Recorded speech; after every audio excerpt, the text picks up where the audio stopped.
"Get off my property," my stepdad snapped at a family barbecue after we clashed over politics.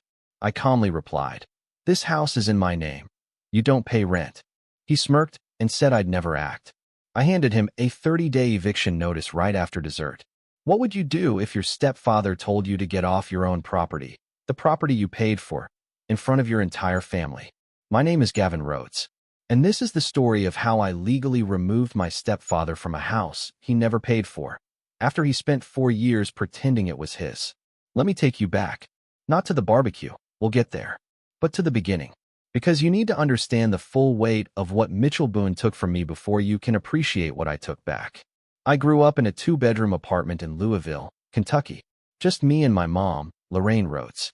My biological father died in a car accident when I was 3. I don't have real memories of him, just photographs and stories my mom told me when she was feeling generous with the past.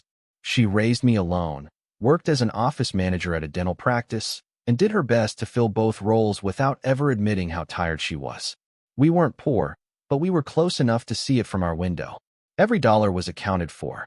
Every grocery trip was a negotiation between what we needed and what we could afford. But my mom kept us afloat. She kept the lights on, the fridge stocked, and the apartment clean. She showed up to every school event, every parent-teacher night, every basketball game where I rode the bench and pretended not to care. She was a good mother. I need you to know that.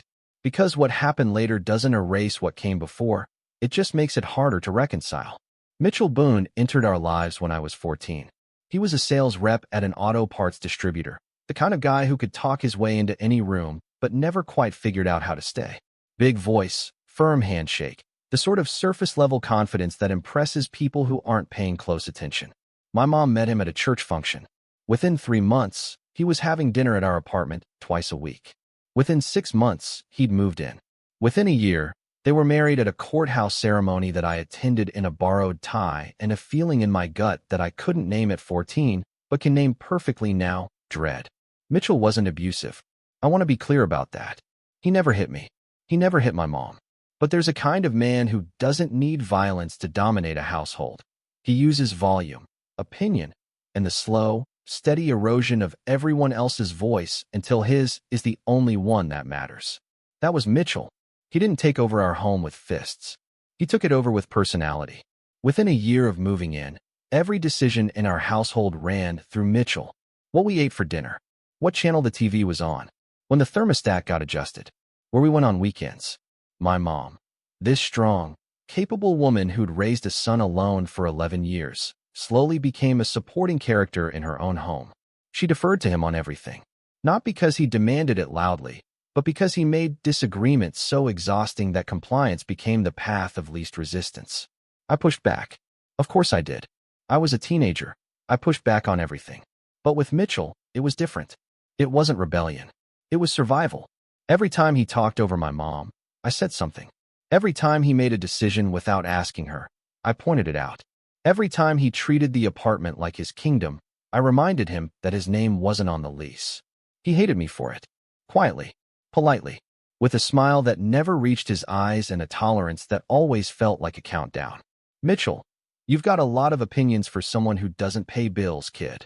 That was his favorite line, his trump card, the sentence he pulled out every time I challenged him, as if financial contribution was the only currency that bought you the right to speak in your own home. He'd say it at the dinner table, in the car, in front of my mom's friends. Always casual, always with that thin smile. Always loud enough for everyone to hear. And the worst part? It worked. Because at 14, 15, 16 years old, I didn't have an answer. He was right in the narrowest, ugliest sense. I didn't pay bills. I was a kid.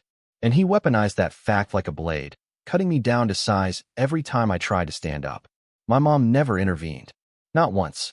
She'd sit at the table, eyes on her plate, fingers fidgeting with her napkin, radiating the particular silence of a woman who has chosen peace over justice and knows the difference but can't afford to acknowledge it. By the time I was 17, I'd stopped fighting Mitchell at the dinner table. Not because he'd won, but because I'd realized that arguing with a man who controls the room is like arguing with the weather. You don't change it. You prepare for it. You build a roof. And when you're strong enough, you build your own house. I swore to myself at 15 that one day, I'd be the one paying the bills. And when that day came, the math would change. I graduated high school with decent grades and a full-ride scholarship to a state university, not because I was brilliant, but because I worked like my life depended on it. And in many ways, it did. College was my exit ramp. My chance to build something that Mitchell couldn't take credit for, control, or talk over. I studied business management, worked part-time at a restaurant, lived in the cheapest dorm available, saved everything I could. I graduated in 4 years, moved to Indianapolis, and got a job at a logistics company. Entry level, terrible hours, but it was mine. Over the next 5 years, I worked my way up. Dispatcher to floor manager to operations lead. I was good at it. Not because I was the smartest person in the room, but because I'd spent my entire childhood watching a man take credit for things he didn't build, and I promised myself I'd never be that person. I worked harder than anyone expected, stayed later than anyone asked, and kept my mouth shut until I had something worth saying. By 26, I was making real money. Not rich, but stable, comfortable. The kind of income where you stop checking your account before buying groceries and start thinking about what comes next. That's also when I met Kelsey. Kelsey Carter, now Kelsey Rhodes, was an ER nurse at a hospital downtown. We met through my best friend Preston Dale, who'd known her since college. Preston and I had been tight since freshman year. He was the kind of friend who showed up without being asked and never kept score. He invited me to a group dinner, sat me next to Kelsey, and the rest happened the way good things do, slowly, naturally, without anyone forcing it. Kelsey was direct. Not rude, direct. She said what she meant, asked for what she needed, and didn't waste time pretending to be someone she wasn't. After years of watching Mitchell perform confidence and my mother perform contentment, Kelsey's honesty felt like oxygen. We got married 2 years later. Small wedding. Preston was my best man. My mom came. Mitchell came. He gave a toast that was mostly about himself. Nobody was surprised. When I was 29, my mom called me with news that shouldn't have surprised me, but did. Lorraine, Mitchell lost his job. The company downsized. We're 3 months behind on the apartment rent. Gavin, I don't know what we're going to do. Mitchell had been let go from the auto parts company. Not downsized. I found out later that he'd been fired for a pattern of showing up late and arguing with his supervisor. But my mom told me the sanitized version, the way she always did when it came to Mitchell. She'd been covering for him so long that the lies came out smoother than the truth. Here's where I made the decision that would define the next 4 years of my life. I bought a house, a 3-bedroom ranch in a quiet neighborhood on the south side of Louisville, close enough to my mom's old neighborhood that she'd feel comfortable, far enough from the old apartment that it felt like a fresh start. I put down the payment. I signed the mortgage. My name, my credit, my money, and I let my mom and Mitchell move in. The agreement was simple. I'd cover the mortgage until Mitchell got back on his feet. Once he found work, they'd start contributing, not the full amount, just a fair share. Enough to show they were invested. Enough to show respect. Kelsey was cautious about it. She didn't say no. She knew what my mom meant to me, but she asked the question that I should have asked myself. Kelsey, what happens if he never gets back on his feet? What if this becomes permanent? Gavin, it won't. He just needs some time. Kelsey, and if it does? Gavin, then we'll deal with it. She looked at me the way she does when she knows I'm wrong, but loves me enough to let me learn it myself. Then she kissed my forehead and said, just promise me you won't let him turn your kindness into his entitlement. I promised. And I broke that promise for 4 straight years. Mitchell never got back on his feet. He got comfortable on mine. The first 6 months, he talked about job leads, interviews that were in the works, a buddy who was going to hook him up at a warehouse, a contact at a dealership who just needed to clear some things. Always something around the corner. Always almost there. By month 8, the excuses stopped pretending to be plans and became something worse, entitlement. Mitchell settled into that house like he'd earned it. He picked the best chair in the living room. He controlled the thermostat. He filled the garage with his tools and his projects and his junk until there was no room for anything else. He hosted poker nights with his friends, in my house, drinking my beer, leaving my kitchen a disaster, and never once asked permission. And the money? Zero. Not $1 in mortgage contribution. Not a cent toward utilities. Not a single grocery run that he didn't somehow turn into something my mother paid for. In 4 years, Mitchell Boone contributed exactly nothing to a household that existed entirely because of me. I brought it up multiple times. Each conversation went the same way. Gavin, Mitchell, we need to talk about the rent situation. It's been over a year now. Mitchell, I'm working on it, Gavin. These things take time. The market's tough right now. Gavin, I understand that, but the mortgage doesn't pause because the market's tough. I need you to start contributing something. Mitchell, you want me to pull money out of thin air? Is that it? I'm doing the best I can. Your mother understands that. Maybe you should too. And then he'd look at my mom, and she'd look at the floor, and the conversation would end the way it always ended, with Mitchell walking away victorious and me swallowing another mouthful of resentment. My mom never backed me up. Not once. She'd call me later, privately, her voice soft and apologetic. Lorraine, he's trying, Gavin. I know it doesn't look like it, but he really is. Just give him a little more time. A little more time. The universal currency of people who will never change, and the people who love them too much to admit it.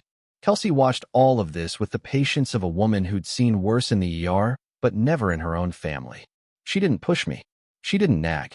But every few months, she'd say something quiet that landed like a stone dropped into still water. Kelsey, you're not helping him, Gavin. You're enabling him. There's a difference.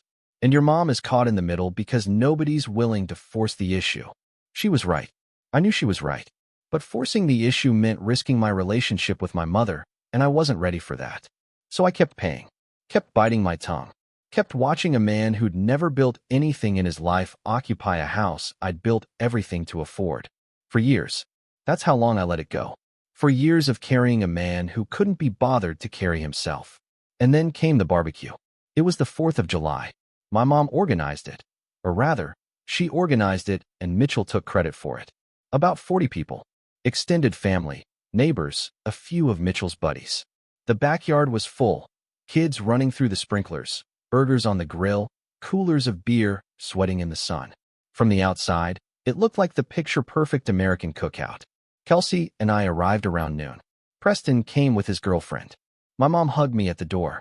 Mitchell nodded from across the yard where he was holding court near the grill, spatula in hand, acting like the lord of the manor.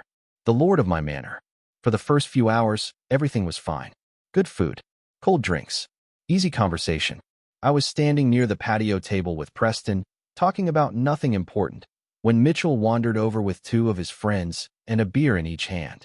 Somehow, and I genuinely don't remember how it started, the conversation shifted to politics. Local elections, tax policy, property assessments. The kind of topic that shouldn't matter at a barbecue but always manages to ruin one. Someone mentioned the county raising property tax rates, and Mitchell jumped in like he'd been waiting for the opening. Mitchell had an opinion. Of course he did. Mitchell always had an opinion, loud, confident, and delivered with the certainty of a man who confuses volume with intelligence.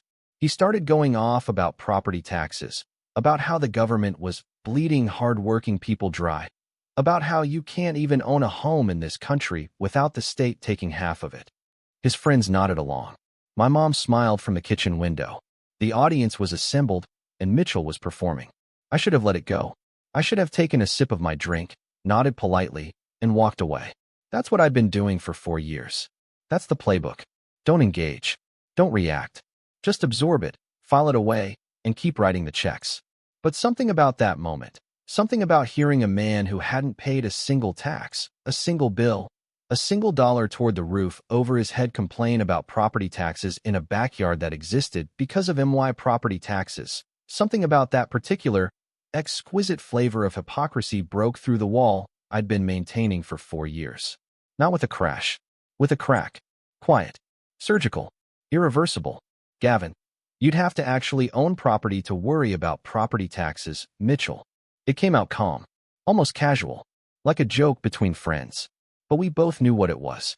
And the yard went quiet the way a room goes quiet when someone pulls a pin out of a grenade. Mitchell's face changed. The beer-loosened grin hardened into something tight and mean. He set his drink down, squared his shoulders. That old trick, that performance of physical authority that used to intimidate me when I was 14. Mitchell, what did you just say to me? Gavin, I said you'd have to own property to worry about property taxes. It's not complicated. His friends shifted uncomfortably. Preston took a half step closer to me, not aggressive, just present. The way a good friend positions himself when he senses a storm. Mitchell stepped forward. His voice got louder. Performative. Playing to the audience the way he always did. Mitchell, you know what? I've had enough of your smart mouth. You've been disrespecting me since the day I walked into your mother's life, and I'm done tolerating it. He pointed at the gate, his fingers shaking slightly, not from fear, from anger. The anger of a man who's been called out on a truth he's spent years avoiding. Mitchell, get off my property. The yard froze. 40 people. Not a sound except the sprinklers and the sizzle of forgotten burgers on the grill. My mother appeared from the kitchen doorway. Her face was tight, her eyes darting between me and Mitchell, running that familiar calculation. Who do I side with to keep the peace? I looked at Mitchell, looked at his finger pointing at the gate, looked at the yard full of people watching, and I felt it. That same clarity I'd felt at 15 when I swore to myself that one day, the math would change. The math had changed. Gavin, your property? I said it softly, almost gently, the way you correct a child who's made an honest mistake. Gavin, Mitchell, this house is in my name. The mortgage is in my name. The insurance is in my name. You haven't paid $1 of rent in 4 years. So when you say your property, whose property are you talking about? Because it's certainly not yours. The silence deepened. I could feel 40 pairs of eyes shifting between us. My mom's hand went to her mouth. Preston stood completely still. Kelsey, somewhere behind me, hadn't moved. Mitchell stared at me, and then he did the thing that sealed his fate. He smirked. That slow, condescending, dismissive smirk that I'd been staring at for 15 years. The one that said I was still the 14-year-old kid with opinions above his station. The one that said he didn't take me seriously and never would. Mitchell, you don't have the guts, Gavin. You never have. You talk a big game, but at the end of the day, you're too scared of upsetting your mommy to do a damn thing about it. He picked up his beer, took a sip, turned his back to me. Conversation over, as far as he was concerned. I didn't respond. I just walked to my car. The envelope had been in my glove compartment for 2 weeks. Kelsey didn't know. Preston didn't know. Nobody knew. Not a soul on this earth except me and a lawyer I'd hired in secret. I'd met with Trevor Kane 3 weeks before the barbecue. Preston had recommended him. Said he was the best property attorney in Louisville. The kind of lawyer who didn't just know the law but understood the human mess behind it. Trevor's office was small, clean, efficient. No framed inspirational quotes. No leather-bound books for decoration. Just a desk, 2 chairs, and a man who listened more than he spoke. Which, after 15 years of Mitchell, felt like a revelation. I told Trevor everything. The house. The mortgage. The 4 years of zero contribution. The verbal agreement that was never honored. The fact that Mitchell had no lease, no written contract, no legal standing whatsoever. I told him about the dinners, the poker nights, the way Mitchell walked through that house like a man surveying his kingdom. And I told him about the sentence that had haunted me since I was 14. You've got a lot of opinions for someone who doesn't pay bills. Trevor listened to all of it. Took notes. Didn't react emotionally. When I finished, he leaned back and delivered the clearest, most satisfying legal assessment I've ever heard. Trevor, from a legal standpoint, this is straightforward. He's a month-to-month occupant with no lease agreement. Kentucky requires 30 days written notice to vacate. You serve the notice, the clock starts. If he doesn't leave in 30 days, we file for formal eviction through the courts. Gavin, and if he refuses? Trevor, then the sheriff removes him. It's your house, Gavin. The deed, the mortgage, the property taxes, it's all in your name. He has no claim. None. This isn't a gray area. I'd had the notice prepared, printed, and signed. I'd put it in an envelope and stashed it in my glove compartment. Not because I was planning to use it at the barbecue, but because I'd learned from Mitchell himself that you should always be ready for the moment someone calls your bluff. I walked back into the yard carrying the envelope. The party had resumed, nervously, awkwardly, the way conversations restart after a car alarm goes off. People were pretending to eat. Kids were still playing. But everyone was watching me. Mitchell was by the dessert table. Pecan pie. He was on his second slice, laughing with his buddy, acting like nothing had happened, acting like he'd won. I walked up to him, calm, unhurried, the way a man walks when he knows exactly what he's about to do and has made peace with every consequence. Gavin, Mitchell. He turned, saw the envelope. His smile faded, just slightly, just at the edges. Mitchell, what's that? Gavin, Your 30-day notice to vacate. You have 30 days to move out of my house. If you're not out by then, my attorney will file for formal eviction. I held it out. He didn't take it, so I set it on the table next to his pie. Mitchell, you're kidding.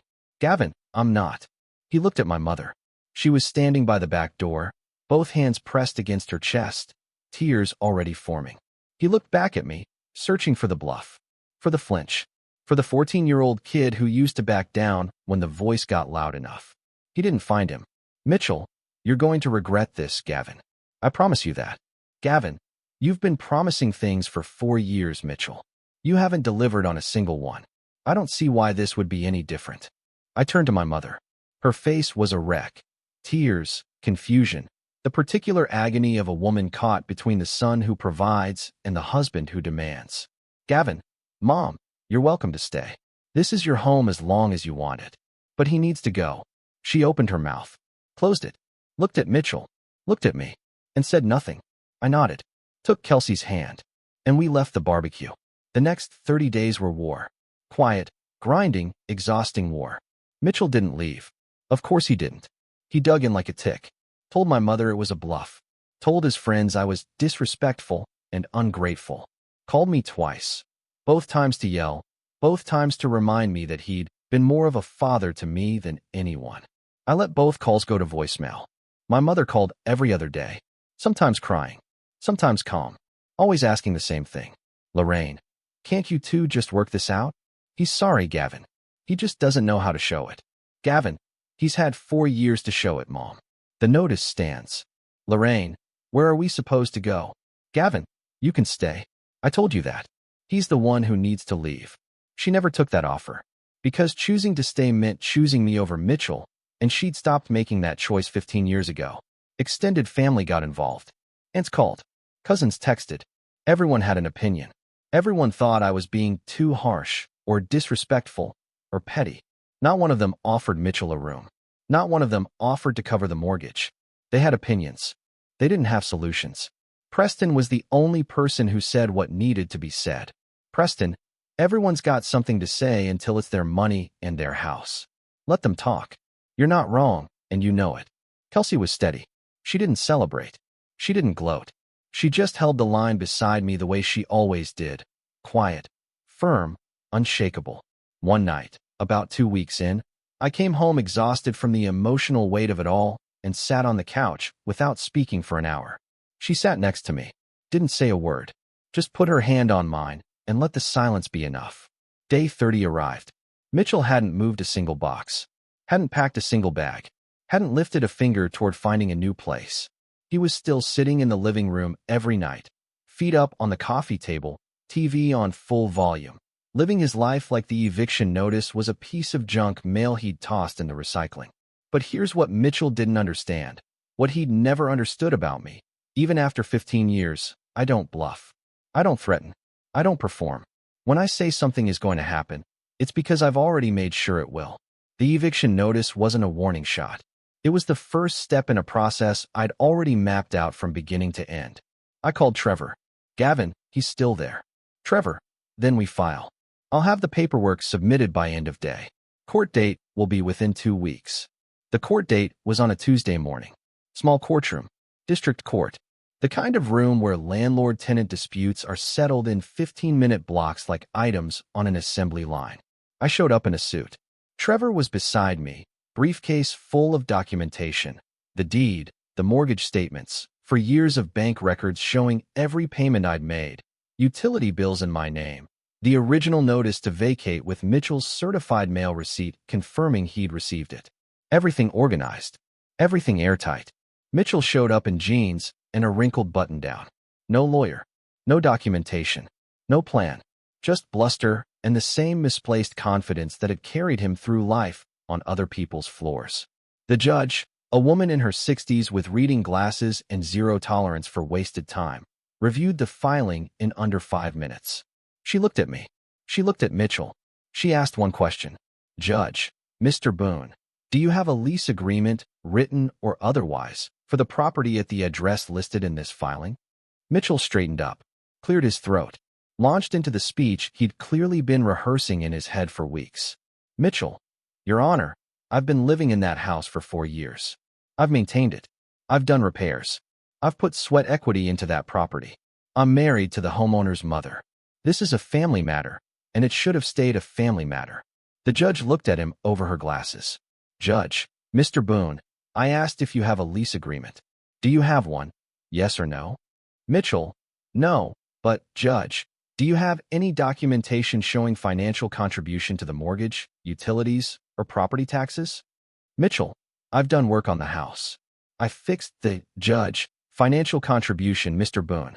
Mortgage payments, rent payments, utility payments. Do you have any documentation? Silence. Mitchell's mouth opened and closed. Nothing came out. Mitchell, no. The judge looked at Trevor. Trevor handed her the file. 4 years of mortgage statements, every single one paid by me. Utility bills, insurance premiums, property tax records, all in my name, all paid from my account. A paper trail so clean it could have been framed. The judge reviewed it for less than 2 minutes. Then she ruled, Judge, the property belongs to Mr. Rhodes. There is no lease, no written agreement, and no evidence of financial contribution from Mr. Boone. The 30-day notice was properly served. Mr. Boone, you are hereby ordered to vacate the premises within 14 days. Failure to comply will result in a sheriff-enforced removal. This matter is closed. She tapped her gavel. Move to the next case. 15 minutes. That's all it took to undo 4 years of Mitchell Boone pretending he owned something he never paid for. I looked at Mitchell. He was sitting in his chair, staring at the table. His face wasn't angry anymore. It was empty. The look of a man who'd been calling everyone else's bluff his entire life and finally got called on his own. I didn't say a word to him. I stood up, shook Trevor's hand, and walked out of that courtroom into the morning sunlight. Kelsey was waiting in the car. She looked at my face, read everything she needed to, and said, Let's get breakfast. We went to a diner. I ordered pancakes, and for the first time in 4 years, I ate a meal without carrying the weight of a man who never earned a seat at my table. Mitchell moved out on day 12. Not voluntarily. The court order scared him enough. But what really moved the needle was the sheriff's department calling to confirm the enforcement date. A deputy called the house, asked for Mitchell by name, and explained in polite, professional, unmistakably serious terms that if he was not out of the property by the specified date, officers would arrive to physically remove him and his belongings. That made it real. That made it something he couldn't charm, argue, or bluster his way out of. You can argue with a stepson. You can argue with a lawyer. You can even argue with a judge. But you don't argue with a sheriff's deputy standing on your porch with a court order and a timeline. My mother went with him. I knew she would. I'd known it since the barbecue, maybe longer. She packed her things quietly, carefully, the way she did everything, loaded them into Mitchell's truck, and left without calling me. Without a goodbye. Without a note. She just vanished from my house the same way she'd vanished from my corner 15 years earlier, silently, completely, choosing him over me one final time. I found out from a neighbor who watched them pull away on a Wednesday afternoon. Mrs. Delgado from across the street. She called me that evening, her voice careful and kind, and said, They left today, Gavin. I thought you should know. I thanked her, hung up, sat in my car in the parking lot at work for 15 minutes, staring at nothing. She chose him. Again. The same way she chose him when I was 14 and he moved into our apartment. The same way she chose him when he talked over her at every dinner table for 15 years. The same way she chose his comfort over my presence, his ego over my dignity, his voice over mine, every single time the two options were on the table. I'd prepared myself for it. I told myself it was a real possibility. Kelsey and I had talked about it. Preston had warned me. Even Trevor, in his clinical, unemotional way, had mentioned that family separations often follow eviction proceedings. But preparation doesn't eliminate pain. It just gives you a place to put it. A shelf, a drawer, somewhere you can store it until you're strong enough to look at it. I drove to the house that evening, walked through every room, slowly, the way you walk through a place that's been a battlefield and is finally quiet. It was half empty. They'd taken their furniture, their clothes, their things. Mitchell's tools were gone from the garage. My mom's pictures were gone from the mantel. The fridge magnets she'd collected from every vacation she'd ever taken gone. The house smelled like pine sol and goodbye. There were marks on the walls where frames used to hang. Dents in the carpet where furniture used to sit. Small, quiet evidence of people who'd lived here and left. The kind of traces that tell a story even when the people are gone. I walked into the kitchen. The counter where Mitchell used to lean, beer in hand, holding court about whatever subject he'd decided to be an expert on that week. The table where my mom used to sit, quiet, small, deferring. The window over the sink where I'd stood 100 times, washing dishes, staring at the backyard, wondering when enough would finally be enough. I stood in the living room for a long time. The room where Mitchell used to sit in the best chair and control the remote. The room where he hosted poker nights with his friends. The room where he told me, year after year, that I didn't have the guts. The room where he pointed at the gate in front of 40 people and told me to get off my own property. I sat down in that chair. His chair. My chair now. And I felt the weight of the last 4 years lift off my shoulders like something physical. Like setting down a bag I'd been carrying so long I'd forgotten I was holding it. That was 8 months ago. I've repainted the house. New colors. Lighter. Kelsey picked them out. She's got an eye for that kind of thing. Soft grays, warm whites, a blue accent wall in the bedroom that she swore would look perfect and was absolutely right about. We replaced the furniture, rearranged the rooms, hung new pictures on walls that used to hold someone else's memories. Preston helped me clear out the garage one weekend. 3 truckloads of Mitchell's abandoned junk that he never came back for. Old tools, broken equipment, boxes of things that a man accumulates when he's living rent-free and has no reason to curate his life. Kelsey and I hosted a dinner party last month. Small. 8 people. Preston and his girlfriend, a few friends from work, a couple from our neighborhood. We grilled in the backyard. The same backyard where Mitchell pointed at the gate and told me to leave. I stood at that same grill, flipping burgers, and I thought about how different it felt. Not because the yard had changed, but because the air had. The tension was gone. The performance was gone. The low-level hum of resentment that had lived in every room of that house for 4 years, gone. Replaced by laughter and music and the sound of people who were there because they wanted to be, not because they had nowhere else to go. My mom and Mitchell are renting a small apartment on the east side of Louisville. From what I've heard, Mitchell found part-time work at a hardware store. My mom went back to her old dental office. They're getting by. They're not thriving, but they're surviving, which is more than Mitchell ever allowed them to do on someone else's dime. She called me once, about 3 months after they left. The conversation lasted 4 minutes. She asked how I was. I said fine. She asked about Kelsey. I said she was good. Then silence. The long, heavy kind that fills the space where an apology should be, but isn't. The kind of silence that says more than words ever could about who a person is and what they're willing to face.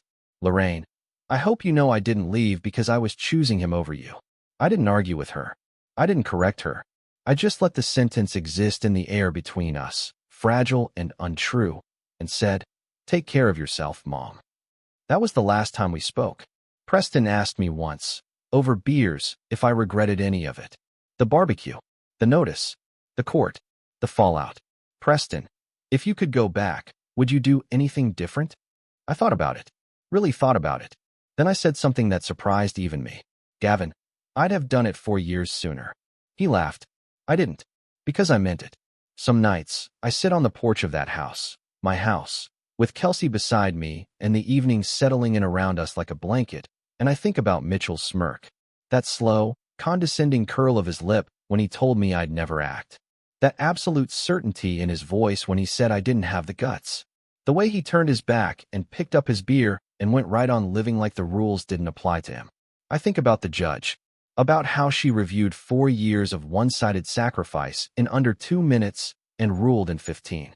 About how Mitchell sat in that courtroom without a lawyer, without a document, without a single piece of evidence that he'd contributed anything to anything, and still somehow expected to win. Because that's who Mitchell was. A man who showed up empty-handed and expected a full plate. I think about my mom.